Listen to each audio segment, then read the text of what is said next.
In this video, we'll show you how to attach a photo to an email on your iPhone. If you use the native email application on iPhone and you don't know how to send photos to someone, then follow my steps because I'll show you 2 different ways on how you can do that. The first step is to open the Mail app and we'll then compose a new email in which we will insert the photo or even a video. So I'll enter the mail to which I want to send the photo, and let's start. If you are on iOS 17 or newer, when you start writing the email, you'll see this little toolbar with a bunch of options. We can click on the photo icon, and that's going to open our photo gallery where we can easily select the photos which we want to send.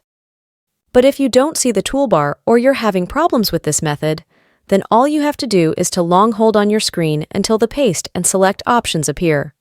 You'll then click on this little arrow at the right side in order to scroll through other options. You'll see this Insert Photo or Video option, and you want to click on that button. That will open our photo gallery once again, and you just want to select the photo or video which you want to share with someone.